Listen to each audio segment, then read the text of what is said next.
దేవుని ప్రశస్త నామానికి మహిమ కలుగునుగాక. మన ప్రభువు ప్రియ రక్షకుడైన యేసు ప్రభుల వారు మనలను మన కుటుంబాలను సంరక్షించి ఈ శుక్రవారం మరలా మరొకసారి ఆయన సన్నిధిలో కూడుకొని ఆయన వాక్యాన్ని ధ్యానించి ఆయనను గణపరిచే భాగ్యాన్ని మనకిచ్చినందుకే మొదటిగా తండ్రి అయిన దేవుని కృతజ్ఞతాస్తుతులు చెల్లిస్తున్నాను. ఆయన ఆత్మతోనూ సత్యంతో ఆరాధించడానికి కూడి వచ్చిన మీ అందరికీ ప్రభు పెట్టి వందనాలు. అందరికీ వందనాలు. దేవుడు మిమ్మల్ని మీ కుటుంబాలను మెండుగా దీవించి ఆశీర్వదించును గాక. ఈ దినముక ఏర్పాటు చేయబడిన లేఖన భాగాన్ని మనం చదువుగా విన్నాం. పాత నిబంధన నుంచి జకర్యా గ్రంథము 8వ అధ్యాయము 14 నుంచి 17 వరకు ఉన్న లేఖన భాగాన్ని మనం చదువుకున్నాం. ఈ లేఖన భాగంలో దేవుడు మాట్లాడుతున్న మాటలను మనం చదివాం. ఇశ్రాయేలీయుల పట్ల దేవుడు ఎలాంటి ఉద్దేశాలు కలిగి ఉన్నాడో, ఇశ్రాయేలీయులను దేవుడు ఎలా నడిపించాడో, వారి మీద ఎంత ప్రేమను కలిగి ఉన్నాడో, వారి మీద దయ జాలి ఎలాగున చూపించాడో ఈ లేఖనంలో మనకు అర్థమవుతూ ఉంటుంది. అయితే దేవుడు మానవులను ఎల్లప్పుడూ ప్రేమించే దేవుడని, మనుష్యులకు ఎప్పుడూ కూడా మేలు చేయాలనే దేవుడు ఆశపడతాడని ఈ లేఖనం చాలా స్పష్టంగా మాట్లాడుతూ ఉంది.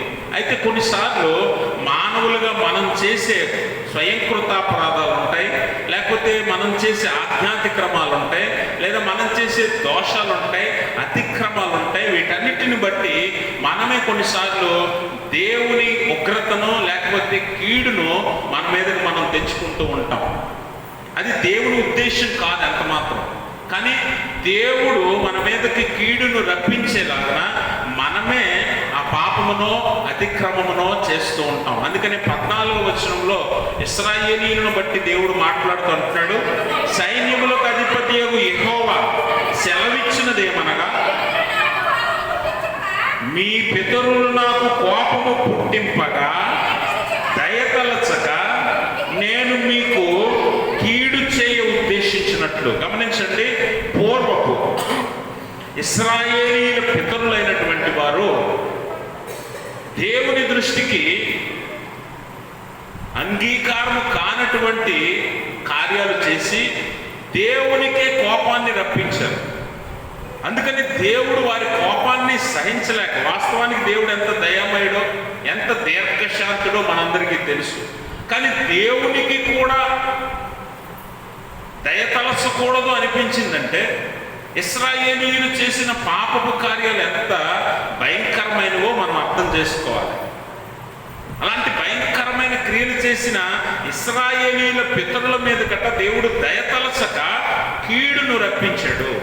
ఈరోజు మన జీవితాల్లో కూడా చాలాసార్లు మనము చేసిన పాపాన్ని మళ్ళీ చేస్తూ దేవుని మాటను ఏమాత్రం అంగీకరించక మరలా అదే పాపంలో జీవిస్తుంటే దేవుడు మన మీద దయతలసుడు అనే విషయాన్ని మనం జ్ఞాపకం చేసుకోవాలి.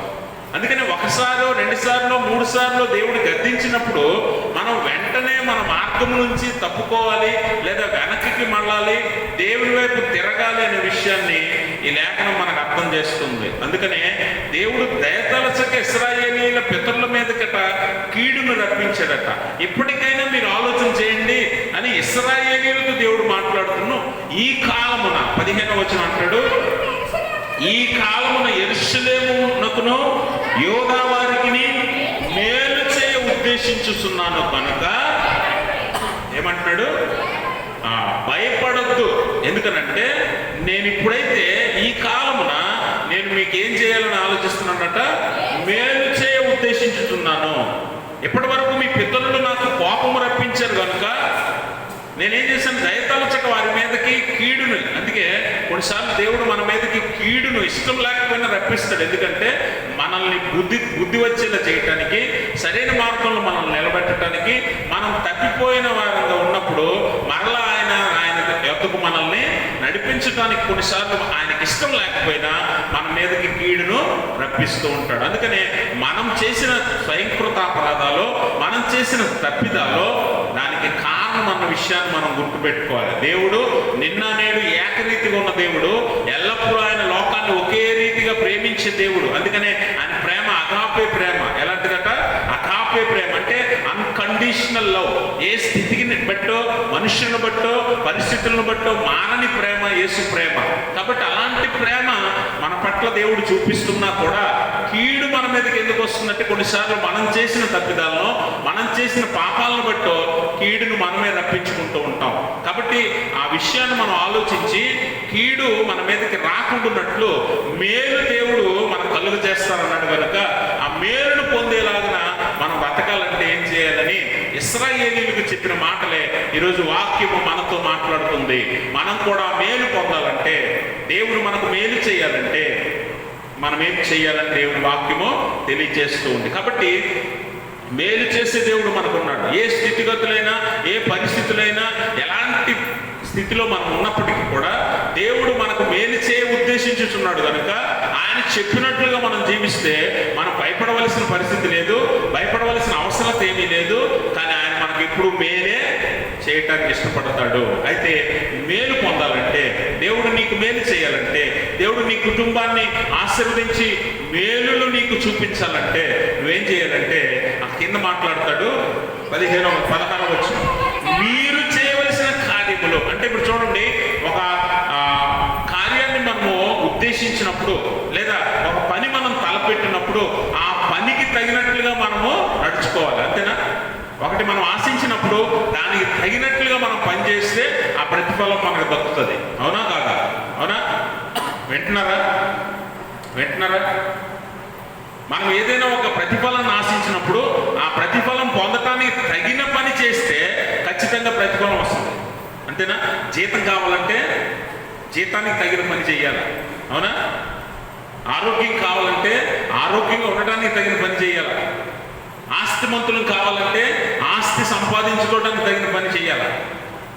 ఏమి చేయకుండా మనకి ఇంటి దగ్గరికి ఏది రాదు కదా. అలాగే ఇప్పుడు దేవుడు ఏమంటాడంటే, నేను మీకు మేలు చేయ ఉద్దేశిస్తున్నాను కాబట్టి మీరు భయపడద్దు. మీ పితరులైతే ఎందుకు కీడు అనుభవించారంటే వారు నాకు కోపం పుట్టించారు, వారు పాపాలు చేసి నాకు కోపం రప్పించారు కాబట్టి నేను కనికరింపక దయచూపక వారి మీదకి కీడు రప్పించాను. మీకైతే నేను మేలే చేస్తాను కానీ మీరు భయపడొద్దు. కానీ నేను చెప్పినట్టు మీరు చేయండి. మేలు పొందాలంటే ఏం చేయాలంటే మీరు చేయవలసిన కార్యాలు ఏవో ఇదిగో ఈ కింద నేను మాట్లాడుతూ ఉన్నాను. దేవుడు ఈరోజు మీకు జ్ఞాపకం చేస్తున్నాడు. మనం మేలు చూడాలంటే ఈ కాలం అనగా ఈ నూతన సంవత్సరంలోకి వచ్చిన మనము, ఈ కొత్త సంవత్సరాన్ని ప్రారంభించిన మనము ఈ కాలంలోనైనా మేలు కలుగుతుందనేమో ఎదురు చూస్తూ ఉంటాం కదా. 25లో అప్పుల భారము, ఆరోగ్య సమస్యలు, లేకపోతే కుటుంబ సమస్యలు ఎదురు చూసి వాటన్నిటి గుండా వెళ్ళి నువ్వు ఇప్పుడైనా మేలు కలుగుతుందేమో ఎదురు చూస్తున్నావేమో. ఆ మేలు నీ దగ్గరికి రావాలి అని అంటే నువ్వు చేయవలసిన పని ఏంటంటే, మొట్టమొదటిగా ఏమని అంటున్నాడంటే, ప్రతివాడు తన పొరుగువానితో. చాలండి. మొట్టమొదటిగా నువ్వు చేయవలసిన పని ఏంటంటే ప్రతివాడు తన పొరుగువానితో ఏం చేయాలట? సత్యమనే మాట్లాడాలి. Talk about truth. అంటే నువ్వు ఎప్పుడూ కూడా సత్యాన్ని మాట్లాడేవానిగా ఉండాలి అని అంటే ఇది మన వల్ల అవ్వదు. ఇది మన వల్ల ఫస్ట్ రూలే ఫెయిల్ అయిపోతాం మనం. ఎందుకంటే అపవాది ఎవడట? వాస్తవానికి అపవాది అబద్ధానికి జనకుడు. ఎవరు? అబద్ధానికి జనకుడు. అబద్ధానికి జనకుడైన ఈ అపవాది మనలో ఎలా పనిచేస్తుందంటే, ఎంతగా పనిచేస్తున్నాడంటే, అబద్ధం ఆడకుండా ఒక్క రోజైనా గడపగలవా? ఒక్క రోజైనా గడుస్తుంది నీకు అబద్ధం ఆడకుండా? చెప్పండి. అంటే అబద్ధాన్ని అలవోకగా మాట్లాడే స్థాయికి మనల్ని దిగజార్చాడు. అబద్ధాన్ని అలవోకగా మాట్లాడతాం, అంటే అలవాటుగా మాట్లాడతాం అబద్ధాన్ని. అంతలా మనకు అబద్ధాన్ని అలవాటు చేశాడు ఎవడు? అపవాది. అబద్ధానికి జనకుడైన అపవాది అబద్ధాన్ని మనకు అలవాటు చేశాడు. అన్నమైనా తినకుండా ఉంటావేమో కానీ అబద్ధం ఆడకుండా ఉంటావు ఒక రోజులో ఊరకనే అబద్ధం ఆడుతున్నావు. అందుకని దేవుడు ఏమంటాడంటే, మేలు పొందాలంటే నువ్వు చేయవలసిన మొట్టమొదటి పని ఏంటంటే నీ పొరుగువారితో సత్యం మాట్లాడు. ఇది మన వల్ల అమ్మని పని. ఇది మనం నోరు తెరిస్తే ఏమొస్తాయి? అబద్ధాలే. ఊరికే అబద్ధాలు మాట్లాడుతుంటాం, అలవాటుగా అబద్ధాలు చెప్పేస్తుంటాం కదా. ఒక విధంగా చెప్పాలంటే అపవాదికి నీకు పోటీ పెడితే అపవాది ఓడిపోతాడు అబద్ధాలు. తండ్రి అబద్ధానికి జనకుడైనప్పటికీ అపవాదే ఓడిపోతాడు నీ దగ్గర. అంత చక్కగా అబద్ధాలు ఆడతాం మనం. అంతలా అబద్ధాన్ని అలవాటు చేసుకున్నాం, మనలో కలిపేసుకున్నాం, జీర్ణించేసుకున్నాం అబద్ధాన్ని. అందుకే దేవుడి వాక్యం ఈరోజు హెచ్చరిస్తుంది ఒక మాట, నువ్వు ప్రతి వానితోనూ సత్యమే మాట్లాడాలి, సత్యాన్ని మాత్రమే నువ్వు మాట్లాడాలి. ఎందుకంటే సత్యము మాట్లాడే మనుషులే దేవుడికి ఇష్టం, దేవునికి ఇష్టం. సత్యం మాట్లాడే పెదవులే దేవునికి అంగీకారం. అందుకనే మనము సత్యం మాట్లాడటానికి నిర్ణయం తీసుకొని మన జీవితాన్ని మార్చుకోవాలి. ఒక కొత్త తీర్మానం ఇది. సత్యం మాట్లాడి బ్రతకడం అంటే చాలా కష్టం అండి. నిజమే మాట్లాడి జీవితాన్ని జీవించడం అంటే చాలా కష్టం. అందుకని లోకంలో ఒక సామెత ఉంటుంది, యథార్థవాది, చెప్పండి, యథార్థవాది లోక విరోధి. నిజం మాట్లాడేవాడు లోకానికి మనుషులకి విరోధి అయిపోతాడట. అయినా పర్వాలేదని వాక్యం చెప్తుంది. మనుషులందరూ నీకు వ్యతిరేకమైపోయినా పర్లేదు, నిజమే మాట్లాడు, సత్యమే మాట్లాడు. మనం ఏం చేస్తాం, బాబాయ్ మనుషులు దూరం అయితే మనం ఎలా బతుకుతాం? మనుషులు దూరం అయిపోతే బతకలేం కదా. కాబట్టి మనుషుల కోసం అబద్ధాలు ఆడతాం, బంధాల కోసమో బంధుత్వాల కోసమో లాభం కోసం అబద్ధాలు మాట్లాడుతూ ఉంటాం. కానీ దేవుని వాక్యం ఏమంటుందంటే నువ్వు సత్యమే మాట్లాడాలి, ఏదేమైనప్పటికీ సత్యమే మాట్లాడాలి అని దేవుని వాక్యం తెలియజేస్తుంది. ఎందుకంటే నువ్వు దేవుడి మేలును కోరుకుంటే, దేవుడు నీకు మేలు చేయాలని ఆశపడితే నువ్వు చేయవలసింది ఏంటంట, నీ పొరుగు వారితో నువ్వేం మాట్లాడాలి, సత్యమునే మాట్లాడాలి. అందుకని ఎఫెసీ పత్రిక 4వ అధ్యాయము 15వ వచనంలో మాట చదువుదాం. ఎఫెసీ పత్రిక 4వ అధ్యాయం 15. అమ్మా, మీరు ప్రేమ కలిగి సత్యము చెప్పుచు క్రీస్తు వలె ఉండుటకు మనం అన్ని విషయాలలో చాలండి. ఏం చేయమంటున్నాడు, మనము సత్యము చెప్పుచు అంటే సత్యము మాట్లాడుతూ క్రీస్తు వలె ఉండుటకు మనం అన్ని విషయాల్లోనూ ఎదగాలి. యేసు ప్రభువారు చెయ్యని పని, చెయ్యలేని పని ఏదైనా ఉందంటే అది అబద్ధం ఆడటమే. యేసు ప్రభువారు చెయ్యడు, చెయ్యలేదు, చెయ్యబోడు. క్రీస్తు వలె ఉండుటకు మనం అన్ని విషయాల్లో ఎదగాలంటే ఏం చేయాలంటే మొట్టమొదటిగా నువ్వు సత్యమే మాట్లాడాలి, నిజమే మాట్లాడాలి. నిజం మాట్లాడితే అసలు మన జీవితం ముందుకు వెళ్తుందా? వెళ్తుందండి? వెళ్తుందా? కానీ దేవుడి వాక్యం అయితే సత్యం మాట్లాడే వానికి దేవుడు మేలు చేస్తానని యథార్థంగా మాట్లాడుతున్నాడు, వాగ్దానం ఇస్తున్నాడు దేవుడు. సత్యం మాట్లాడేవానికే దేవుని మేలులు కలుగుతాయి. అదే 4వ అధ్యాయం ఎఫెసీ పత్రిక 25వ వచనం చదవండి. మనము ఒకరినొకరు అవయవములై ఉన్నాము గనుక అబద్ధమాడుట మాని ప్రతివాడును తన పొరుగువానితో సత్యమే మాట్లాడాలి, సత్యమే మాట్లాడాలి. ఎందుకంటే అబద్ధం అనేది అందంగా ఉండొచ్చేమో కానీ చాలా ప్రమాదం అన్న సంగతి మనం గుర్తెరగాలి. అబద్ధం చూడటానికి అందంగా ఉంటుంది కానీ చాలా ప్రమాదం అది. అబద్ధం మీద మనము జీవితాన్ని కట్టుకోలేము, అబద్ధం మీద మనం ఎంతకాలం నిలవలేము. అందుకని అపవాది అవ్వని మోసగించాడు అబద్ధంతో. చెప్పినప్పుడు అబద్ధం చెప్పినప్పుడు అపవాది అబద్ధం మాట్లాడుతున్నప్పుడు అవ్వకి అందంగా కనిపించింది, అది వినసొంపుగా కనిపించింది అది. అందుకనే ఆ పండుని తినటానికి ప్రోత్సహించబడింది అవ్వ. ఎందుకంటే అది అందంగా ఉంది, వినసొంపుగా ఉంది అబద్ధం. అందుకే కొన్నిసార్లు అబద్ధానికి మనము ఆకర్షితులమైపోతాం, అబద్ధం వైపు మళ్ళేస్తాం. ఎందుకంటే అబద్ధం మనం ఎలా కావాలనుకుంటామో అలా ఉంటుంది, నిజం అలా ఉండదు. అందుకే నిజం ఎప్పుడు చేదుగా ఉండదంట. చేదంటే కొంచెం మనకి మింగుడు పడదు, చేదంటే మనకు అంగీకరించబడదు. అందుకే అబద్ధం కంటే, సత్యము కంటే అబద్ధానికే ఈరోజు లోకంలో విలువ ఎక్కువ. కానీ వాస్తవం ఏంటంటే అబద్ధము ఎప్పటికైనా అబద్ధమే. అందుకనే మీరు అబద్ధమాడుట మాని ఒకరితో ఒకరు సత్యమే చెప్పుకోవలెను.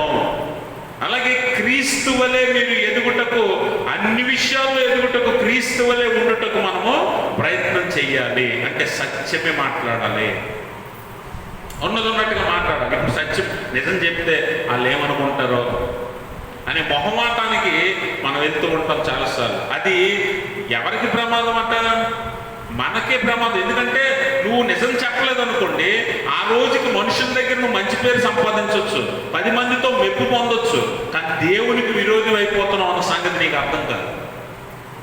దేవుడు నీ మీదకి కీడు రప్పించడానికి సిద్ధపడుతున్నాడు అన్న సంగతి మనం గుర్తెరిగి సత్యాన్ని మాట్లాడాలి. అందుకనే అబద్ధం చేత అందరినీ గెలుచుకోవడం కంటే సత్యం మాట్లాడి దేవుణ్ణి మెప్పించడం గొప్ప విషయం. దేవుణ్ణే మెప్పించడం గొప్ప విషయం. మనం ఊరికే అబద్ధాలు ఆడేసి మనుషులను మెప్పించడానికి, మనుషుల మనసులు దోచడానికి, మనుషులు గొప్ప అని చెప్పుకోవడానికి ఏం చేస్తామంటే వాళ్ళ దగ్గర అబద్ధం, వీళ్ళ దగ్గర ఒక అబద్ధం, వాళ్ళ దగ్గర ఒక అబద్ధం, అలా ఆడుతూ మన జీవితాన్ని ముందుకు తీసుకెళ్తూ ఉంటాం.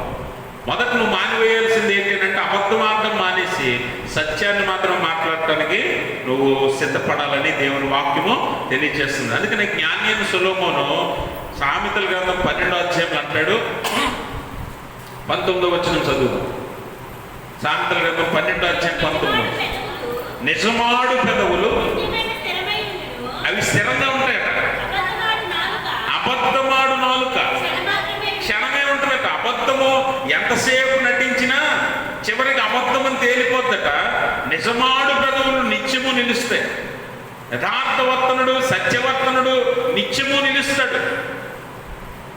కాబట్టి దేవుని మాట చొప్పున నువ్వు సత్యమును పలకడమే నేర్చుకో. ఎందుకంటే అబద్ధం ఆడేసి నీ జీవితం ఏదోలా కట్టేసుకుందాంలే, అబద్ధం ఆడేసి పిల్లల్ని పెంచేద్దాంలే, అబద్ధం ఆడేసి డబ్బు సంపాదించేద్దాంలే, అబద్ధం ఆడేసి ఇల్లులు కట్టేసుకుందాంలే, ఏదో అనుకుంటావు. నీ జీవితం అంతా కట్టుకున్నాక అది ఒకవేళ అబద్ధం అని తేలిన తర్వాత మొత్తం కూలిపోతుంది. ఈ గౌరవం, మర్యాద అన్నీ పోతాయి అబద్ధం వల్ల కదా. అబద్ధం చేత అందరినీ నమ్మించవచ్చు, కానీ ఒకరోజు అబద్ధం అని తేలిన తర్వాత నీ గౌరవం కానీ మర్యాద కానీ ఏది ఉండదు, అన్నీ పోతాయి. అదే సత్యం అనుకోండి, ఈరోజు నేను దూషించవచ్చు, ద్వేషించవచ్చు, కానీ సత్యాన్ని ఎరిగిన తర్వాత నీ స్థితిని దేవుడు హెచ్చిస్తాడు.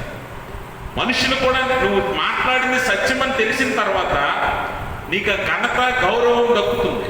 అందుకే సత్యాన్నే మనం వెంబడించాలి, సత్యమే మాట్లాడాలి. అందుకనే జ్ఞాని సొలొమోను అంటున్నాడు, నిజమాడు పెదవులు నిత్యము నిలుస్తాయి, అబద్ధమాడు పెదవులు క్షణమాత్రమే ఉంటాయి. అదే అధ్యాయం 22వ వచనంలో అంటాడు, అబద్ధమాడు పెదవులు యెహోవాకు హేయములు, ఏమ్మా సత్యవర్తనుడు ఆయనకి ఇష్టడట. నిజమాడేవాడే ఆయనకి ఇష్టడు. ఇప్పుడు చెప్పండి, దేవునికి ఇష్టలుగా ఉండాలని నువ్వు అనుకుంటే నువ్వు చేయాల్సిన పని ఏంటంటే నిజమే మాట్లాడు. ఒకవేళ మనుషులకి ఇష్టమైన వాడిగా నువ్వు ఉండాలి, మనుషుల మనసులు గెలవాలి, మనుషుల చేత మెప్పు పొందాలి అనుకుంటే నువ్వు ఎన్ని అబద్ధాలైనా ఆడొచ్చు. అయితే ఒక విషయం గుర్తుపెట్టుకో, నువ్వు ఎన్ని అబద్ధాలైనా ఆడితే అన్ని అబద్ధాలకి నువ్వు తీర్పులోకి తీసుకురాబడతావు. అన్నిటికీ దేవుడు ఉగ్రతను అనుభవిస్తావు, మేలు కంటే కీడు ఎక్కువ అనుభవిస్తావు అబద్ధం ఆడటం వల్ల.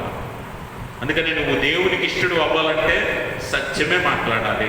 అందుకే యేసుప్రభువు అంటాడు, నీ మాట అవునంటే అవును, కాదంటే కాదన్నట్టు ఉండాల. 2 మాటలు మాట్లాడకూడదు. 2 ఉంటాయి నిజాలు, 2 నిజాలు ఎక్కడ ఉండవు. ఉంటే ఒక నిజమే ఉంటుంది. అబద్ధాలు ఎన్నైనా ఉంటాయి, 100 ఉంటాయి అబద్ధాలు కదా. ఎక్కడ ఒక అబద్ధం చెప్పొచ్చు, ఇలాంటి అబద్ధం ఇంకో దగ్గర చెప్పొచ్చు, అలాంటి అబద్ధం ఇంకో దగ్గర చెప్పొచ్చు. కానీ నిజం ఎప్పుడు ఒకటే ఉంటుంది. కాబట్టి నిజమంటే ఈ మాట ఎలా ఉండాలా, అవునంటే అవునన్నట్టు ఉండాలా, కాదంటే కాదన్నట్టు ఉండాలి. మన సంఘ సభ్యులు ఎలా ఉంటారంటే బయటికి వెళ్ళాక అవునంటారు, ఎక్కడ అడిగామనుకోండి గట్టిగా కాదంటారు, లేదంటే సైలెంట్గా ఉంటారు. ఈ మాటలు మన జీవితం మీద ప్రభావం చూపిస్తాయి. ఎందుకనంటే తెలిసి కూడా దేవుని వాక్యం అంటుంది కదా, మేలు చేయ ఎరిగి కూడా అలాగూ చేయని వానికి శ్రమ. గుర్తుపెట్టుకోండి, మనం మనవారే కాబట్టి మనం మాట్లాడకూడదు. మనోడు కాదనుకోండి, మనము నోరేసుకుని పట్టుకోవచ్చు. అవునా? ఇలాంటి గుణ లక్షణాలు మనందరి దగ్గర ఉంటాయి. అందుకే దేవుడు అంటాడు, మేలు మీరు అనుభవిస్తారా, అయితే సత్యం మాట్లాడటాన్ని నిర్ణయించుకోండి. కీడే కావాలా, అయితే అబద్ధమే ఆడుకోండి. గుర్తుపెట్టుకోండి, మనం చిన్న చిన్న చేసే పొరపాట్లే. పాపం అంటే పెద్దదేదో చేయక్కర్లా. దేవునికి వ్యతిరేకంగా ఒక అబద్ధం ఆడు చాలు, నువ్వు పాపమే, నువ్వు పాపంలో పడిపోయినట్టే. అందుకే దేవుడు ఏమంటాడంటే సత్యమే మాట్లాడు, ఉన్నదన్నట్టు మాట్లాడు. వాటి ఇంట్లో వాడైనా, నీ పిల్లలైనా, నీ బంధువులైనా, తప్పు అంటే తప్పే, అవునంటే అవును, కాదంటే కాదన్నట్టు ఉండాలి. మావాడు కాబట్టి ఆడేం చేసినా పర్లేదు, మావాడు కాకపోతే ఆడేం చేసినా తప్పే. అంటే మనం ఎలాంటి జీవితానికి అలవాటు పడ్డామో చూడండి. మనుషుల కోసం బతుకుతున్నాం, దేవుని కోసం కాదు. అందుకని మేలు కంటే కీడు అనుభవిస్తాం ఎక్కువ. మనమే కీడు తెచ్చుకుంటాం నెత్తి మీదకి. దేవుడేమో, దేవుడి ఉద్దేశం ఏంటి అసలు? మేలే చేయాలని దేవుడి ఉద్దేశం, కానీ కీడు చేయాలి అని ఎప్పుడు అనుకోడు దేవుడు. కానీ కీడుని ఎవరు తెచ్చుకుంటున్నారట? మనమే మన పనుల వల్ల దేవునికి కోపాన్ని రప్పించి కీడుని మన నెత్తి మీదకి మనమే తెచ్చుకుంటున్నాం. గుర్తుపెట్టుకోండి. అందుకే మొట్టమొదటి నువ్వు చేయాల్సింది ఏంటంటే సత్యమే మాట్లాడాలి. రెండోది ఏమంటాడు? ప్రతివాడు సత్యమును బట్టి సమాధానకరమైన న్యాయమును బట్టి మీ గుమ్మములలో తీర్పు తీర్చవలెను. గమనించండి, న్యాయమును బట్టి తీర్పు తీర్చాలి. ఈరోజు ఒక వ్యక్తిత్వాన్ని తీర్పు తీర్చాలంటే, ఒక వ్యక్తి ఎలాంటి వాడో చెప్పాలంటే, మనందరము కూడా ఆ మనిషిని బట్టి, ఆ మనిషి స్థితిగతులను బట్టి, ఆర్థిక పరిస్థితులను బట్టి, సామాజిక పరిస్థితులను బట్టి, లేకపోతే ఆ వ్యక్తి యొక్క బంధుబలగాన్ని బట్టో, మనుష్యులను బట్టో, చుట్టూ ఉన్న వాటిని బట్టో మనం తీర్పు తీరుస్తాం. అదే కదా జరుగుతుంది లోకంలో. ఎక్కడైనా అంతే. డబ్బున్నోడికి ఒక తీర్పు, డబ్బు లేనోడికి ఒక తీర్పు. అవునా? పెద్దవాడికి ఒక తీర్పు, చిన్నవాడికి ఒక తీర్పు. లోకంలో జరుగుతుంది అదే. దేన్ని బట్టి తీర్పు తీరుస్తున్నాం? మనుష్యులను బట్టి, లేకపోతే సామాజిక స్థితిని బట్టి, ఆర్థిక స్థితిని బట్టి ఆ వ్యక్తిని మనం తీర్పు తీరుస్తూ ఉన్నాం. కానీ దేవుని వాక్యం ఏమంటుందంటే న్యాయమును బట్టి తీర్పు తీర్చాలి. దేన్ని బట్టి? న్యాయమును బట్టి. అంటే న్యాయం ఉంటే పేదవాడైనా వాని పక్షంగా నువ్వు తీర్పు తీర్చాలి. ఒక వ్యక్తిని మనము జడ్జి చేసేటప్పుడు ఏం చూడాలట? వాడు ఏం ఉద్యోగం చేస్తున్నాడు, వాడు ఏ కులమో, వాడు ఏ మతమో, ఇవన్నీ కాదంటే చూడాల్సిందే. ఏం చూడాలి?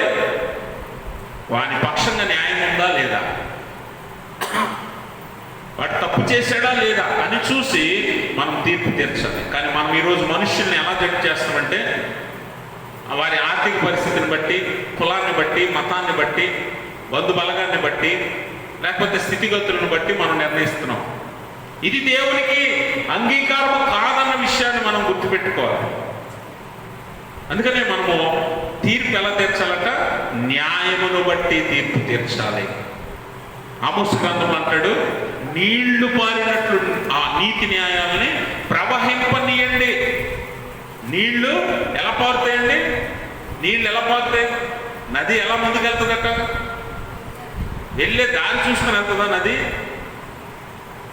ఇక్కడ ఆగాలి, ఇక్కడ వెళ్ళాలి అనుకుని వెళ్తుందా నది? స్వతంత్రంగా స్వేచ్ఛగా వెళ్తుంది నది. నీతి న్యాయం కూడా అలా జరగాలట. అలా జరగనివ్వండి అంటున్నాడు. జరగనివ్వండి అంటే దాని అర్థం ఏంటి?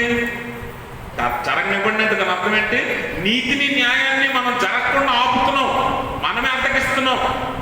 మన స్వలాభం కోసమో, స్వార్థం కోసమో, లేకపోతే మనోడు అని, లేకపోతే మనోడు కాదు అని మనమే నీతిని న్యాయాన్ని అడ్డగిస్తున్నాం. అందుకే జరగనివ్వండి అన్నాడు. జరగనివ్వమంటే యథార్థంగా స్వేచ్ఛగా నీతి న్యాయాలు జరగాలి. వాటిని బట్టి తీర్పు తీర్చబడాలి. కానీ మనం ఏం చేస్తామంటే అన్నిటినీ, నీతిని న్యాయాన్ని పక్కన పెట్టేస్తాం. నీతిని న్యాయాన్ని అవతలవాడు మనోడైతే నీతి న్యాయం ఏమి ఉండదు. అటు తప్పు చేసినా మావోడే కరెక్ట్. ఏమండి, మీ పిల్లలు ఉంటారు, చిన్నపిల్లలు, పిల్లలు కొట్టుకున్నారు అనుకోండి బయట, మీ పిల్లలు పక్కింటి వాళ్ళ పిల్లలు కొట్టేసుకున్నారు అనుకోండి, గొడవాడేసుకున్నారు, తిట్టుకున్నారు, లేకపోతే ఏదో చేసుకున్నారు. ఇప్పుడు ఏం చేస్తారు మీరు? ఎవరి తల్లిదండ్రులు వాళ్ళ పిల్లల్ని సపోర్ట్ చేస్తారు, అవునా కాదా? ఇంతకు అక్కడ ఏం జరిగింది? ఎవరు తప్పు చేశారు? ఆ పిల్లవాడు మా పిల్లవాడా, అవతలవాడి పిల్లవాడు చేశాడా తప్పు అనే ఆలోచన కూడా ఉండదు. కానీ గొడవ అయితే పెద్దది చేస్తాం. మన పిల్లవాడికి తప్పు అని తెలిసినా కూడా ఏం చేస్తాం? మన పిల్లవాడికే మనం న్యాయం జరగాలని ప్రయాసపడుతూ ఉంటాం. కానీ నీతి ఏదో న్యాయం ఏదో గ్రహించడానికి ఏమాత్రం కూడా ఆలోచించాం. గుర్తుపెట్టుకో, నీ పిల్లవాడని నువ్వు అవతల వాడి మీద జ్ఞానం పోకుంటే, నీకు కావలసిన వాడిని అవతల వాడిని నువ్వు తక్కువ చేసి తీర్పు తీరిస్తే ఆ కీడు నీ మీదకి నీ కుటుంబం మీదకి వస్తుందన్న సంగతి గుర్తుపెట్టుకో. ఈరోజు బాగుండొచ్చు, ఈరోజు జరిగిపోవచ్చు, కానీ భవిష్యత్తులో ఆ కీడు నీ మీదకి రానై ఉన్నది. దేవుని ఉగ్రత నీ మీదకి రానై ఉన్నదన్న సంగతి గుర్తుపెట్టుకో. నీ పిల్లవాడైతే తప్పు చేస్తే గద్దించు, కొట్టు, శిక్షించు, సరైన మార్గంలో పెట్టుకో. దేవుడు అదే చెప్పాడు కదా, బెత్తము వాడని తండ్రి కుమారునికి విరోధి అవుతాడు. కాబట్టి నీ పిల్లవాడిని నువ్వు చక్కని మార్గంలో నడిపించుకో, తప్పు చేయకుండా జాగ్రత్తగా కాపాడుకో, కనిపెట్టుకో. అంతేగాని తప్పు చేశాక నా కొడుకే కరెక్ట్ అని నువ్వు నీతిని న్యాయాన్ని పక్కన పెట్టి తీర్పు తీర్చడానికి సిద్ధపడితే ఖచ్చితంగా దానివల్ల వచ్చే కీడు నీ మీదకి వస్తుందన్న సంగతి దేవుని వాక్యం ఇక్కడ మన జ్ఞాపకం చేస్తూ ఉంది. కాబట్టి గమనించిన, అందుకనే సామెతల గ్రంథంలో జ్ఞాని సొలొమోను అంటాడు, 31వ అధ్యాయము 9వ వచనాన్ని మనం చూద్దాం. నీ నోరు తెరిచి ఎలాగమ్మా? న్యాయముగా తీర్పు తీర్చు, దీనులకు, శ్రమపడు వారికి, దరిద్రులకును. ఈరోజు మనుషులు, ఇందాక నేను చెప్పాను కదా, దీనులు, శ్రమపడువారు, దరిద్రుల పక్షంగా ఎవడు నిలవడు. కానీ దేవుడు ఏమంటున్నాడంటే, దీనులకు, దరిద్రులకు, శ్రమపడు వారి పక్షంగా నిలబడి వారి పక్షంగా న్యాయంగా తీర్పు తీర్చు. ఈరోజు సామాజికంగా కూడా కొన్ని విషయాలు నువ్వు ఆలోచించాలి. ఇందులో ఆధ్యాత్మికంగానే యేసుప్రభు వారి బోధలు ఉండవు. చాలాసార్లు మనం ఏమనుకుంటామంటే యేసుప్రభు వారి బోధలన్నీ ఆధ్యాత్మికంగా దైవికంగా ఉంటాయి అనుకుంటాం. ఆయన బోధనలో దైవికమైన బోధే కాకుండా, ఆధ్యాత్మికమైన బోధే కాకుండా ఆయన బోధనలో సామాజిక స్పృహ ఉంటుంది. అంటే సమాజంలో ఉన్న స్థితిగతులను కూడా ఆయన మాట్లాడతాడు. ఆయన బోధనలో మర్మాలు అవే, లోతైన మర్మాలు అవే. అందుకనే మీరు గమనించినట్లయితే యేసుప్రభు వారు ఆనాటి కాలంలో, యేసుప్రభు వారి కాలంలో సమాజంలో ఉన్నతమైన వర్గం ఎవరు అని అంటే పరిసయ్యులు, శాస్త్రులు, సద్దుకైలు. మీరు చదువుకున్నవారు, ధనవంతులు, మంచి ప్రభుత్వ ఉద్యోగాలు ఉన్నవారు ఎవరు? శాస్త్రులు, పరిసయ్యులు, సద్దుకైలు. అందులోనే ఇంకొక వర్గం ఉంది. అదే యోధా జాతిలో అణగారిపోయిన వారు, బీదలైనటువంటి వారు, వెలివేయబడిన వారు, వెనక్కి నెట్టబడిన వారు ఉన్నారు. అందుకే యేసుప్రభు వారు అంటే శాస్త్రులకి, పరిసయ్యులకి, సద్దుకైలకి ఎందుకు కోపం తెలుసా? ఎందుకు కోపం? ఆయన ధనవంతుల ఇంట్లో కూర్చోలేదు, లేకపోతే చదువుకున్న వారి ఇళ్ళకి వెళ్ళలేదు, పేరు మోసిన వారి ఇళ్లలో కూర్చోలేదు, కానీ పాపులతోనూ సుంకర్లతో కూర్చున్నాడు ఆయన. అందుకే వారికి యేసుప్రభు వారు అంటే కోపం. అంటే ఆయన న్యాయం తీర్చడానికి ఆయన ఇష్టపడుతూ ఉన్నాడు. అల్పులైన వారి పక్షంగా, దీనులైన వారి పక్షంగా, దరిద్రుల పక్షంగా ఆయన ఉండడానికి ఇష్టపడ్డాడు. అర్థమైందా? అందుకే ఆయన అంటే వీరికి ఇష్టం లేదు. ఈరోజు ఒక అల్పమైన వాడు, లేకపోతే వెనకబడిన వాడు ఎదుగుతుంటే ఉన్నతమైన వర్గం వారు చూడలేకపోతున్నారు. కాబట్టి అట్టి వాడి పక్షంగా న్యాయం జరగకుండా ఉండటానికి వారు ప్రయత్నిస్తారు. లోకం అలాగే ఉంది. అందుకని యేసుప్రభు వారు ఏమంటున్నాడంటే, న్యాయముగా నువ్వేం చేయాలట? దీనుల పక్షంగా, శ్రమపడి వారి పక్షంగా, దరిద్రుల పక్షంగా నువ్వు తీర్పు తీర్చాలి. అందుకే యేసుప్రభువు అంటాడు, మత్తయి యోహాను సువార్త 7వ అధ్యాయం 24వ వచనం చదువు. అమ్మా, వెలిచూపు వలన, వెలిచూపును బట్టి తీర్పు తీర్చక.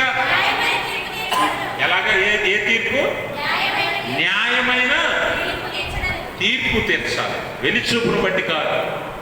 అందుకని ఈరోజు న్యాయము, నీతి లోకంలో కరువు అయిపోయింది. ఎంత కరువు అయిపోయిందంటే న్యాయం అనేది జరగట్లేదు, నీతి అనేది దొరకట్లేదు. అందుకని ఈరోజు ఆనాటి సమాజానికైనా ఈనాటి సమాజానికైనా దేవుని మాట ఒకటే, న్యాయమును బట్టి తీర్పు తీర్చండి. అది దేవునికి ఇష్టము. అట్టి వానికి దేవుడు మేలు చేస్తాడు, అట్టి వాని మీదకి మేలును రప్పిస్తాడు దేవుడు. మనం మనుష్యుల పట్ల ఊరకనే జడ్జి చేస్తాం, మనుషుల్ని ఊరకనే నిర్ణయించేస్తాం. మనం వారు అలాంటి వారు, మీరు ఎలాంటి వారు అని మనం నిర్ణయిస్తాం. ఒక మనిషిని తీర్పు తీర్చే ముందు, ఒక మనిషి వ్యక్తిత్వాన్ని నిర్ణయించే ముందు నువ్వు తెలుసుకోవాల్సింది ఏంటంటే, వారి జీవితాన్ని ఒకరోజు జీవించాలి. అప్పుడు కానీ నువ్వు వారు ఎలాంటి పరిస్థితులు గుండా వెళ్తున్నారో, వారు ఎన్ని శ్రమలు అనుభవిస్తున్నారో, వాళ్ళ స్థితిగతులు ఏంటో నీకు అర్థం కావాలంటే ఏం చేయాలట? వారి జీవితంలోనికి వెళ్ళి ఒక రోజు గడిపి రావాలి. అందుకనే లోకంలో ఒక సామెత ఉంటుంది ఇంగ్లీష్లో, don't judge A book by its cover. అట్ట చూసి పుస్తకాన్ని నిర్ణయించుకోవడం. బైబిల్ని చాలామంది చాలా తక్కువగా అంచనా వేస్తూ ఉంటారు. పైకి నల్లట పుస్తకం అనుకుంటారు, కానీ లోపల ఉన్న తెల్లని పేజీల్లో రాయబడిన అక్షరాలు మనల్ని తెల్లగా మార్చేస్తాయి. అందుకనే don't judge A book by its cover. అట్ట చూసి పుస్తకాన్ని నిర్ణయించుకోవడం, పైన మనుషులను చూసి వారి జీవితాలను నిర్ణయించుకోవడం. అందుకే న్యాయమును బట్టే తీర్పు తీర్చాలి. ఒక వ్యక్తిని ఊరకనే మనం ఏం చేస్తామంటే క్యారెక్టర్ అసాసినేషన్ చేస్తాం. ఫలానా వాడు ఇలాంటి వాడండి, నీకు తెలీదు, నువ్వేమింటావు? కేవలం పుకారంటావు వారి గురించి. ఒక రోమరు ఒక వ్యక్తి మీద వచ్చిందనుకోండి, అది నిజమా కాదా అని విచారణ చేయకుండా, సత్యాన్ని ఎరగకుండా దాన్ని ఊరంతా నువ్వేం చేస్తావు? వ్యాపింపచేస్తావు. అందుకే న్యాయమును బట్టి తీర్పు తీర్చు. వెలిచూపు వల్ల పైకి చూసింది నిజం కాకపోవచ్చు. మనిషిని చూసి నువ్వు తీర్పు తీర్చుకోవాలి. ఎవరి విషయంలోనైనా, ఏ విషయంలోనైనా న్యాయమును బట్టి నువ్వు తీర్పు తీర్చాలి. మనోడు కాబట్టి వాడు ఎన్ని పనులు చేసినా, ఎన్ని అదో పనులు చేసినా మంచోడే, మనోడు కాదు కాబట్టి మంచోడైనా చెడ్డోడే అనే తీర్పులు వెలిచూపు వల్ల జరుగుతాయి, వెలిచూపు వల్ల జరుగుతాయి. అలాంటి తీర్పులు దేవునికి హేయములు. అటు వారి మీద దేవుడు కీడు సిద్ధపరుస్తాడు. నువ్వైనా, నేనైనా, ఎవరైనా సరే గుర్తుపెట్టుకోండి. అందుకని మనం అవతల వ్యక్తి గురించి మాట్లాడేటప్పుడు, అవతల వ్యక్తిని తీర్పు తీర్చేటప్పుడు న్యాయం చూడాలి, మనిషిని కాదు, మనిషిని కాదు. ఇవన్నీ పాపాలే, మనం చేసే పాపాలు దేవుని ఎదుట. అందుకనే మన పితరులు ఏం చేశారట? దేవునికి కోపాన్ని రప్పించారట. నువ్వు కూడా అదే తప్పు చేయకు, నువ్వు కూడా అదే పొరపాటు చేయకు, నువ్వు కూడా ఆ కీడు అనుభవించుకో. అందుకే ఈ కాలంలో అయితే నేను మీకు మేలు చేయ ఉద్దేశించున్నాను కనుక భయపడద్దు అని దేవుడు వాగ్దానం చేస్తున్నాడు. అయితే నువ్వు చేయాల్సింది న్యాయమును బట్టి తీర్పు తీర్చాలి. కాబట్టి పక్షపాతం ఉండకూడదు, పక్షపాతము ఉండకూడదు. పక్షపాతం ఎప్పుడైతే చూపిస్తామో దేవుడు కూడా మనల్ని విడిచిపెడతాడు. అందుకనే న్యాయమును బట్టి తీర్పు తీర్చడానికి సిద్ధపడాలి. అలాగే మూడోది ఏమంటున్నాడంటే, తన పొరుగువాని మీద ఎవడునూ దుర్యోచన చేయకూడదు. ఇది మనందరికీ చాలా దగ్గరగా ఉండే మాట. పొరుగువాని మీద దురాలోచన లేదా దుర్యోచన యోచింపకూడదు. పొరుగువాని మీద దుర్యోచన ఏం చేస్తామంటే మనము యోచింపకూడదు. వాస్తవానికి మన జీవితాల్లో మనకున్న సహజ గుణం ఇది. ఏది? మన హృదయాల్లో ఉండే ఆలోచన ఎలాంటిదట? ఆదికాండము 6వ అధ్యాయము 5వ వచనంలో దేవుడే చెప్తాడు, మనుషుల యొక్క హృదయాలోచన, హృదయంలో ఉండే ఊహ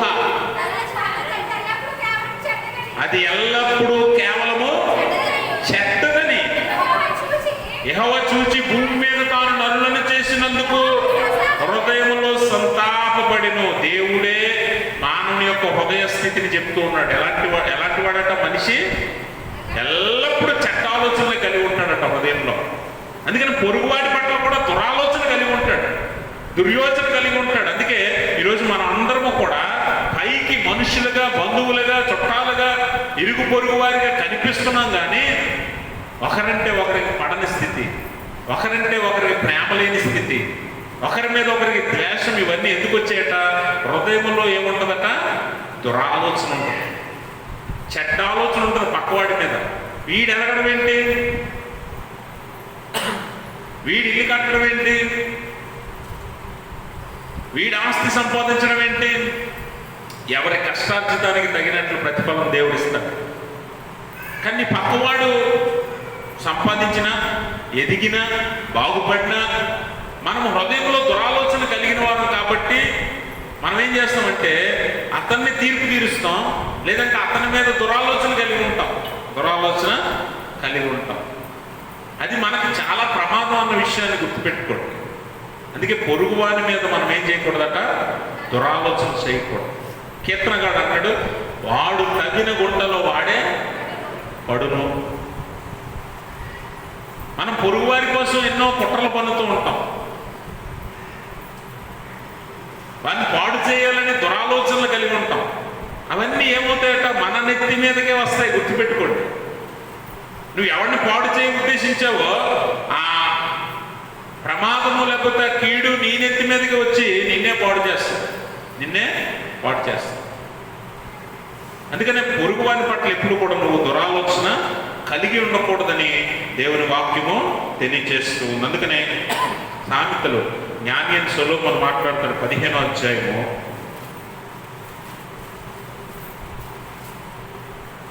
26వ వచనం చదువు. దురాలోచనలు యెహోవాకు హేయములు, దయగల మాటలు ఆయన దృష్టికి పవిత్రములు. గమనించండి, మనం దురాలోచనలు కలిగి ఉంటే అవి దేవునికి హేయములు, అంటే దేవునికి నిషిద్ధం, దేవుడు అంగీకరించినవి అవి. అందుకే మనం ఇరుగు పొరుగు వారి పట్ల ఎప్పుడు కూడా దురాలోచన కలిగి ఉండకూడదు. దురాలోచన కలిగి ఉంటే మనం ఏం చేస్తాం? వారి మీద ఏం చేస్తాం? వారి మీద తీర్పు తీరుస్తాం, వారి స్థితిగతులను బట్టి తీర్పు తీరుస్తాం. దురాలోచనే మనల్ని పాడు చేస్తుంది, మన ఆలోచన బట్టి. అందుకే హృదయం నిండుకునేది నోరు మాట్లాడుతుంది.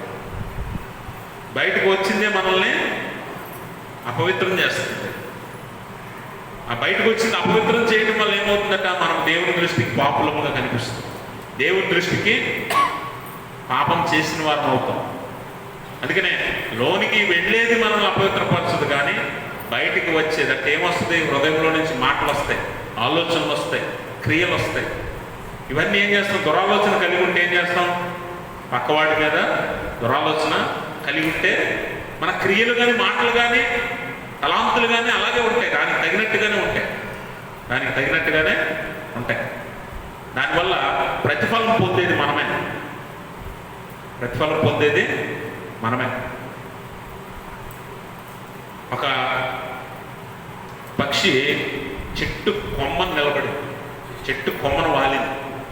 ఒక నక్క అనుకుందట, ఈ పక్షిని ఎలాగైనా ఈరోజు తినాలి అని దాన్ని వెంటాడుతుంటే ఆ పక్షి ఎగిరి వెళ్ళి ఒక చెట్టు కొమ్మ మీద వాలిందట. ఆ చెట్టు ఎక్కడుందంటే పెద్ద కొండ మీద, ఆ కొండ చివర ఆ చెట్టు ఉంది. ఆ చెట్టుకి ఉన్న ఒక కొమ్మ మీద వాలిందట ఈ పక్షి. ఈ నక్కకి దురాలోచన ఏంటి? ఆ పక్షిని ఎలాగైనా తినేయాలి, పాడు చేసేయాలి, చంపాలి. ఆ దురాలోచనతో ఆలోచన ప్రకారమే వెళ్తుంది ముందుకే. చుట్టుపక్కల ఏమున్నదిగా ఆలోచించట్లే. పరిగెత్తి పరిగెత్తి ఆ కొండ ఎక్కింది. పక్షిని పట్టుకోవాలంటే చెట్టు ఎక్కాలి కాబట్టి చెట్టు ఎక్కింది. ఆ కొమ్మకు దగ్గరగా వచ్చింది. పక్షి అంత దూరంలో ఉంది, ఈ నక్క ఇక్కడ ఉంది. ఇప్పుడు దీన్ని పట్టుకోవాలంటే శబ్దం వస్తే అది ఎగిరిపోతుంది. అందుకని ఏం చేయాలి? నక్క నిశ్శబ్దంగా ఎక్కింది. ఆ కొమ్మ దగ్గరికి వచ్చేసరికి ఎగిరి పట్టుకుందాం అనుకుంది. నక్క ఎగిరింది, పక్షి ఎగిరిపోయింది. దానికి రెక్కలు ఉన్నాయి కాబట్టి దానికి ఏ ప్రమాదం లేదు. కానీ నక్కకి రెక్కలు ఉంటాయా? కొండ మీద నుంచి కింద పడింది. అంటే మనము ఇతరుల పట్ల ఏ దురాలోచన కలిగి ఉంటామో అది మన నెత్తి మీదకి వస్తుంది. ఆ ప్రమాదం మన నెత్తి మీదకి వస్తుంది. అందుకే పొరుగు వారి పట్ల దురాలోచన కలిగి ఉండకుండా, అందుకే యేసుప్రభు అంటాడు, నిన్ను వల్లే నీ పొరుగు వారిని ప్రేమించు అంటాడు. ఇది చాలా కష్టమైన పని. ఎందుకంటే మన హృదయాలోచన ఎల్లప్పుడూ చెడ్డది. మన ఇతరుల పట్ల ఇప్పుడు చెడ్డ ఆలోచన కలిగి ఉంటాం, దురాలోచన కలిగి ఉంటాం. అవతల వారిని పాడు చేయడానికి ఇష్టపడతాం. అందుకనే అది మనకే ప్రమాదం అన్న సంగతి మనం అర్థం చేసుకోం. అందుకే దేవుడు అంటున్నాడు, మీరు మేలు పొందాలంటే ఈ పొరుగు వారి మీద ఏం చేయకూడదు? నువ్వు దుర్యోచన చేయకూడదు, యోచింపకూడదు. చివరిగా ఆయన చెప్పిన మాట ఏంటంటే, నీ పొరుగు వారి మీద అబద్ధ సాక్షి. దుర్యోచన ఉందనుకోండి, ఏం చేస్తావు? ఎవరైనా నీ దగ్గరికి వచ్చి పలానోడు ఎలాంటోడండి అని అంటే వాళ్ళ మీద నీకు దుర్యోచన ఉందనుకోండి, నువ్వు అబద్ధ సాక్ష్యమే చెప్తావు. అవునా? నిజం చెప్పు. నిజం ఏదైనా అది చెప్పు, అబద్ధమే చెప్తావు. అందుకని దేవుడు అంటున్నాడు, అబద్ధ సాక్ష్యం చెప్పకూడదు. దేవుడిచ్చిన ధర్మశాస్త్రంలో 10 ఆజ్ఞల్లో 9వ ఆజ్ఞ, నీ పొరుగు వారి మీద అబద్ధ సాక్ష్యము పలకకూడదు. గమనించండి, అబద్ధ సాక్ష్యం వల్ల ఏమవుతుందో తెలుసా? ఒక వ్యక్తి జీవితాన్ని నువ్వు పాడు చేసిన వాడు అవుతావు, ఒక వ్యక్తి జీవితాన్ని నాశనం చేసిన వారు అవుతాం. అందుకే ఎప్పుడు కూడా ఇతరుల మీద అబద్ధ సాక్ష్యము పలకకూడదు. అబద్ధ సాక్ష్యం వల్ల అవతలి వారి జీవితాన్ని మనం పాడు చేసిన వారు అవుతాం. అది దేవునికి చాలా హేయం, దేవుడు అంగీకరింపనిది అది. అందుకే ఆజ్ఞలలో ఒక ఆజ్ఞగా ఇచ్చాడు, నీ పొరుగు వారి మీద నువ్వు అబద్ధ సాక్షి ఎట్టి పరిస్థితుల్లోనూ చెప్పకూడదు. దానివల్ల నీ జీవితం కూడా పాడవుతుందన్న సంగతి మనం జ్ఞాపకం చేసుకోవాలి. అందుకనే అబద్ధ సాక్ష్యం చెప్పని వారముగా దేవుని దృష్టికి మనం ఇష్టలుముగా ఉన్నప్పుడు దేవుడు మన మీదకి మేలును రప్పిస్తాడు. మనము ఈరోజు మనుషులు ఎలా అయిపోయారంటే, మనుషులు నామకార్థంగా, యాంత్రికంగా, ఆర్టిఫిషియల్ నవ్వులతో జీవిస్తున్నాం. మనం ఆర్టిఫిషియల్ స్మైల్స్ అంటే అవతల వాడు మనకు తెలిసినాడు కాబట్టి ఏదో నవ్వాలన్నట్టుగా నవ్వుతాం, మాట్లాడాలన్నట్టుగా మాట్లాడతాం. అంతే తప్ప ప్రేమలు కానీ, బంధాలు, బంధుత్వాలు కానీ, ఆప్యాయత, అనురాగము కానీ ఈరోజు మానవ జీవితాల్లో కరువైంది అన్న సంగతి మనం అర్థం చేసుకోవాలి.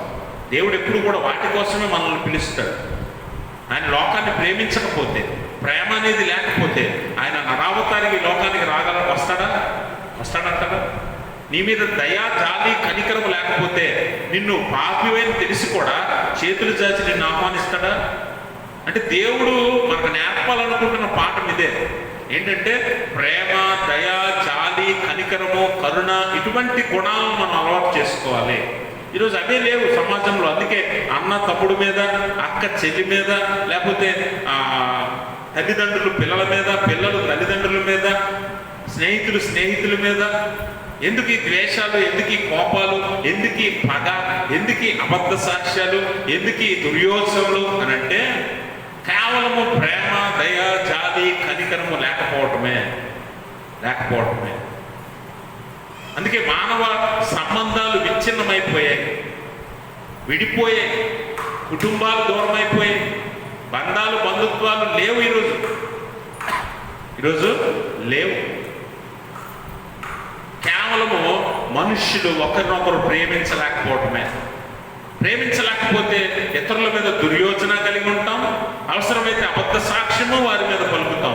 అందుకే దేవుడు అంటున్నాడు, మీరు మేలు అనుభవించాలనుకుంటే మాత్రం ఈ పొరుగు వారి మీద దుర్యోచన చేయకు, అబద్ధ సాక్ష్యం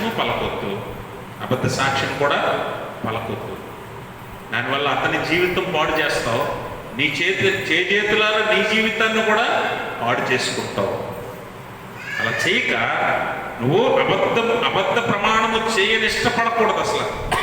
అందుకనే దేవుని వాక్యం అంటుంది, సామెతల గ్రంథము 19వ అధ్యాయము 5వ వచనం చదువు. కోట సాక్షి, మళ్ళీ కరెక్ట్గా చదవాలి ఒకరే. కోట సాక్షి శిక్ష నొందకపోడు, అబద్ధమాడువాడు తప్పించుకోడు. ఎట్టి పరిస్థితుల్లో జరగని పని అంట. అబద్ధమాడువాడు తప్పించుకోడు. కోట సాక్షి అంటే ఇతరుల మీద అబద్ధ సాక్ష్యం పలికి వారి జీవితాలను పాడు చేసేవాడట, శిక్ష నొందక తప్పించుకోలేడు. కాబట్టి గమనించండి, మనం ఇతరుల మీద పలికే ప్రతి మాట తీర్పులోనికి వస్తుందన్న సంగతి మనం గుర్తుపెట్టుకోవాలి. అందుకే సత్యాన్ని మాట్లాడేవారముగా, న్యాయమేదో నీతేదో తెలుసుకొని తీర్పు తీర్చేవారముగా, ఇతరుల మీద ప్రేమ మాత్రమే కలిగి దుర్యోచన లేకుండా, ఇతరుల మీద అబద్ధ సాక్ష్యం పలకని వారముగా, అబద్ధ ప్రమాణాలు చేయని వారముగా, దేవునికి ఇష్టలుముగా మనం ఉన్నప్పుడు దేవుడు మన మీదకు రప్పించవలసిన ప్రతి మేలు మన మీదకి రప్పిస్తాడు. కాబట్టి మనం అలవాటుగా మనుషుల మీద అబద్ధంగా చాలా మాటలు పలికేస్తూ ఉంటాం కదా. ఒక ఊర్లో ఒక ముసలాయన ఉన్నాడు. ఆ ముసలాయనకి పనే లేదు, ఇంట్లోనే కూర్చుంటాడు ఖాళీగా. ఆ పక్కింట్లో ఒక కుర్రోడు ఉన్నాడు. ఆ కుర్రోడు తన బంధాలు చేసుకుంటాడు. కానీ ఈ ముసలాయనకి ఏంటంటే ఒక అలవాటు, ఎవరి మీదైనా చెడ్డగా మాట్లాడటం అలవాటు. అలానే ఆ కుర్రోడిని దొంగ దొంగ దొంగ అని రోజు కనిపించిన వాళ్ళ దగ్గర చెప్పేవాడు. నిజమేదో అబద్ధమేదో ముసలోడికి తెలియదు, కానీ చెప్పడం అయితే ఆ కుర్రోడు దొంగ దొంగ దొంగ అని చెప్పడం వల్ల కొన్ని రోజులు ఊరంతా నమ్మింది. ఎక్కడో దొంగతనం జరిగితే ఇదిగో ఈ కుర్రోడే దొంగ అని చెప్పి పోలీసులకు అప్పగించారు. పోలీసులకు అప్పగిస్తే పోలీసు వాళ్ళు అరెస్ట్ చేసి శిక్ష వేశారు. కొంతకాలానికి అతడు ఏ తప్పు చేయలేదు, ఏ దొంగతనం చేయలేదని తెలిసి అతను వదిలేశారు. అతను చాలా సిగ్గుపడి అవమానంతో తలదించుకొని తన ఇంటికి వచ్చాడు. కాబట్టి నేనే తప్పు చేయలేదు కాబట్టి నా మీద నేరం మోపి నీ ముసలాయన మీద నేను కేసు పెడతానని కేసు పెట్టి జడ్జి దగ్గరికి వెళ్ళారు ఇద్దరు. న్యాయాధిపతి దగ్గర కూర్చొని ఇద్దరు నిలబడి ఉన్నప్పుడు ముసలాయన్ని అడిగారు, ఏమయ్యా ఇతడు దొంగ అని నువ్వు చెప్పావు కదా, ఇతడు దొంగ అని నువ్వు అన్నావు కదా, దొంగ అనటానికి నీ దగ్గర రుజువు ఉందా అని అంటే, ముసలోడు అప్పుడు చెప్పాడంట ముసలాయన ఏమనంటే, నేను కేవలం ఎక్కడో విన్నానండి, నేను నా దగ్గర ఏ రుజువులు లేవు, ఎవరో చెప్తే విన్నాను ఇతను దొంగ అని, ఆ మాట అందరికీ చెప్పాను అన్నాడు. అంటే ఎంత అలవోకగా చెప్పాడు చూడండి. అప్పుడు జడ్జి గారు అన్నారంట, సరే ఈ కేసు రేపటికి వాయిదా వేద్దాం, నువ్వు ఇంటికి వెళ్ళి ఇప్పటి వరకు ఇతని మీద ఇతడు దొంగ అని ఎంతమందికి చెప్పావో అన్నిసార్లు ఇతడు దొంగ దొంగ అని రాయి ఒక పుస్తకం మీద పేపర్లో. రేపు వచ్చేటప్పుడు కోర్టుకు వచ్చేటప్పుడు ఆ పేపర్లన్నీ కూడా చింపేసి వచ్చే దారిలో విసిరేసి కోర్టుకు వచ్చే అన్నాడు. అలాగే అండి, ఇదే నీకు శిక్ష అంటే అలాగే అని ఆ ముసలాయన ఇంటికి వెళ్ళి ఎంతోమందికి చెప్పాడు కదా ఊర్లో, అన్నిసార్లు పేపర్ మీద రాశాడు, చాలా పేపర్లు అయ్యాయి. మరుసటి రోజు కోర్టుకు వచ్చేటప్పుడు అన్ని ముక్కలు కింద చింపేసి విసిరేసి వచ్చేసాడు. కోర్టుకు వచ్చాడు. అప్పుడు జడ్జి గారు అడిగారు, రాసావా? రాశానండి. చింపేసావా? చింపేశానండి. పడేసావా దారిలో? పడేసానండి. ఇప్పుడు వెళ్ళి ఆ ముక్కలన్నీ ఏరుకొని వచ్చాను. అప్పుడు ముసలాయన ఏమంటాడంటే, జడ్జి గారు మీరు అసలు ఏం మాట్లాడుతున్నారు? ఇప్పుడు నేను చింపేసి ఇసిరేసిన కాగితాలు ముక్కలు అయిపోయాయి, గాలికి ఏది వెళ్ళింది ఎవరికి తెలీదు, అవన్నీ ఏరుకున్నారో నా వల్ల కాదన్నాడు. అప్పుడు జడ్జి గారు చెప్పారట, నువ్వు విసిరావే ఒక మాట, ఇతడు దొంగ అని, ఆ మాట గాలికి ఎక్కడెక్కడికో వెళ్ళిపోయింది, ఊరంతా నమ్మింది ఇతడు దొంగ అని. ఇతని గౌరవం పోయింది, మర్యాద పోయింది, ఇతని జీవితమే పోయింది, జీవితంలో అత్యంత విలువైన సమయం పోయింది. దీన్ని ఎవడూ తిరిగి ఇవ్వలేడు. అందుకే ఒక వ్యక్తి మీద అబద్ధ సాక్ష్యం చెప్పేటప్పుడు మనం ఆలోచన చేయాలి, ఆ కీడు ఎంత ప్రమాదమో. దేవుడు అందుకే అంటున్నాడు, కీడు మీ మీదకి రాకుండా నేను మీకు మేలు చేయనట్లు పొరుగువాని మీద దుర్యోచన చేయకండి, పొరుగువాని మీద అబద్ధ సాక్ష్యం పలకొద్దు, అబద్ధ ప్రమాణం చేయొద్దు, సత్యాన్ని మాట్లాడండి, న్యాయమును బట్టి నీతిని బట్టి తీర్పు తీర్చండి. ఇహలోక సంబంధమైన మేలు కోసమో, ఇహలోక సంబంధమైన సుఖం కోసమో, సంతోషం కోసమో, స్వలాభం కోసమో, నీ వారి కోసమో, మనుషుల కోసమో నువ్వు ఒకవేళ సత్యాన్ని మాట్లాడక అబద్ధం ఆడితే, న్యాయమును బట్టి తీర్పు తీర్చక ఒకరి మీద నేరం మోపితే, ఇతరుల మీద దుర్యోచన కలిగి వారిని పాడు చేయి చూస్తే, ఇతరుల మీద అబద్ధ సాక్ష్యం చెప్పి వారి జీవితాన్ని నాశనం చేయటాన్ని చూస్తే, దేవుడు నిర్ణయించిన కీడు భయంకరమైన ఉగ్రత నీ మీదకి రాక తప్పదు. దేవుడు నీకు మేలు చేయ ఉద్దేశించాడు, కానీ నువ్వు చేసిన పాపమే తిరిగి నీ మీద కీడుగా వస్తుంది. అందుకే విశ్వాస జీవితము చాలా జాగ్రత్తగా జీవించాలి. ఈ నూతన సంవత్సరంలో, ఈ కాలంలో దేవుడు నీకు మేలు చేయాలనుకుంటే నువ్వు చేయవలసిన 4 పనులు ఇవే. సత్యాన్ని మాట్లాడి, న్యాయమును బట్టి తీర్పు తీర్చి, ఇతరుల మీద దుర్యోచన చేయక, ఇతరుల మీద అబద్ధ సాక్ష్యం, అబద్ధ ప్రమాణం చేయక నీ జీవితాన్ని జాగ్రత్తగా కాపాడుకుంటే దేవుడు నీకు తప్పక మేలు చేస్తాడు. అట్టి మేలు దేవుడు తన పరిశుద్ధాత్మ ద్వారా మనందరికీ దయచేయును గాక. ఆమేన్. సమస్త జ్ఞానం లభించిన దేవుని సమాధానం యేసుక్రీస్తు వల్ల మీ హృదయంలో మీ తలంపులకు కావలి ఉండును గాక. ఆమేన్. దయచేసి అందరూ కూర్చోండి. మనవి